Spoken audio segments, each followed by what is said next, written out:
नमस्कार दोस्तों, आज मैं आपको एक ऐसा बिजनेस लोन का प्रोडक्ट बताऊंगा जो सभी बिजनेसमैन, सभी व्यापारियों को बहुत फायदेमंद साबित हो सकता है। और वो है एनबीएफसीज के द्वारा दी जाने वाली वर्चुअल ओडी लिमिट।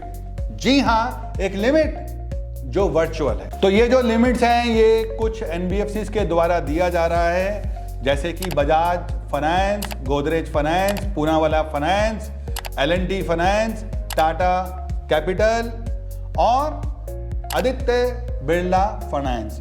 तो ये जो एनबीएफसीज हैं ये आज की डेट में वर्चुअल ओडी लिमिट देती है। अब ये वर्चुअल ओडी लिमिट है क्या? तो वर्चुअल ओडी लिमिट है क्या? देखो दोस्तों, इस लिमिट को वर्चुअल इसलिए कहा जाता है क्योंकि आपका कोई भी बैंक अकाउंट ये एनबीएफसीज ओपन नहीं करती, और करेगी भी कैसे? क्योंकि ये बैंक नहीं है तो आपका बैंक अकाउंट ओपन हो ही नहीं सकता। लेकिन ये अपने एक पोर्टल के ऊपर आपको एक लिमिट दे देते हैं। सपोज कीजिए कि आप बजाज फाइनेंस में गए और बजाज फाइनेंस ने आपको 20 लाख रुपए की एक वर्चुअल लिमिट दे दी, और वो वर्चुअल लिमिट आपको कहां दिखाई देगी? वो आपको दिखाई देगी एक पोर्टल के ऊपर। जी हाँ, लैपटॉप है, लैपटॉप के ऊपर एक पोर्टल है, उस पोर्टल के ऊपर आपको ये लिमिट दिखाई देगी। वहां पर एक लिमिट सेट कर दी जाएगी आपके नाम पर कि आप ये 20 लाख रुपया कभी भी इस्तेमाल कर सकते हैं। तो सपोज कीजिए आपकी 20 लाख रुपए की लिमिट सेटअप हो गई। अब आपको चाहिए तो सिर्फ 5 लाख रुपए, और आप क्या करेंगे? आप 5 लाख रुपए की वहां पर ड्रॉ डाउन की रिक्वेस्ट डालेंगे, और आपका बैंक अकाउंट जिस भी बैंक में हो, चाहे आईसीआईसी चाहे एचडीएफसी, 2 घंटे के भीतर वो 5 लाख रुपया बजाज से आपके अकाउंट के अंदर ट्रांसफर हो जाएगा ऑटोमेटिकली। आप इन 5 लाख रुपए को आप अपने बिजनेस में जब तक चाहें इस्तेमाल कीजिए। 2 दिन, 5 दिन, 10 दिन, महीना। अगर आप पूरा महीना इस्तेमाल करते हैं तो 1 महीने के बाद आपको इस 5 लाख रुपए का ब्याज बजाज में ऑटोमेटिकली आपके अकाउंट से निकल के उस एनबीएफसी में चला जाएगा जहां से आपने ये लिमिट ली है।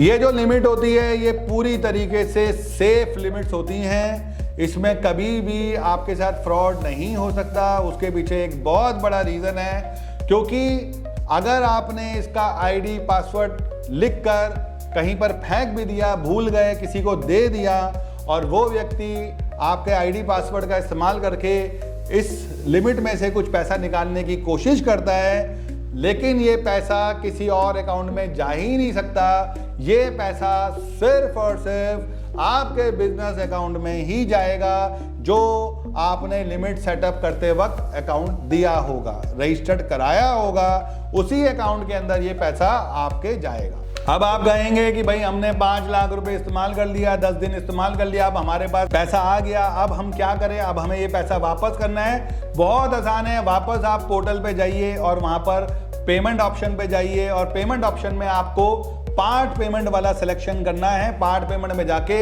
इस 5 लाख रुपए को आप वापस कर दीजिए।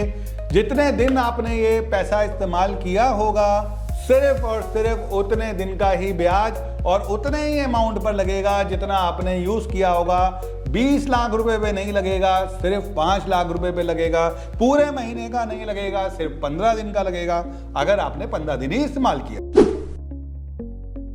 देखिए, सबसे अच्छी बात इस वर्चुअल लिमिट की ये है, आप चाहें तो मॉर्गेज करके, कोई प्रॉपर्टी आपके पास है तो उसको मॉर्गेज करके भी आप ले सकते हैं। अगर आपके पास कोई प्रॉपर्टी नहीं है देने के लिए, गिरवी करने के लिए कोई प्रॉपर्टी नहीं है, तो बिना प्रॉपर्टी दिए भी आपकी ये लिमिट हो सकती है। अब इस तरीके की लिमिट कैसे ले सकते हैं, कौन सी एनबीएफसी से लेना चाहिए, कितना लेना चाहिए, तो उसके लिए तो मैं आपको यही बोलूंगा, देखो कि आपके पास एक अच्छा फाइनेंशियल कंसल्टेंट होना चाहिए जिसको लोन का लाइजनिंग करने का बहुत अच्छा एक्सपीरियंस हो। दोस्तों देखो, मेरे को तो 21 साल का एक्सपीरियंस है, लेकिन मैं ये नहीं कह रहा हूं कि आप मेरे से आके लो, वो आपकी इच्छा है। जिसके ऊपर आपको ट्रस्ट है, विश्वास है, उनसे आप कांटेक्ट कर सकते हैं जो आपको सही राय दे।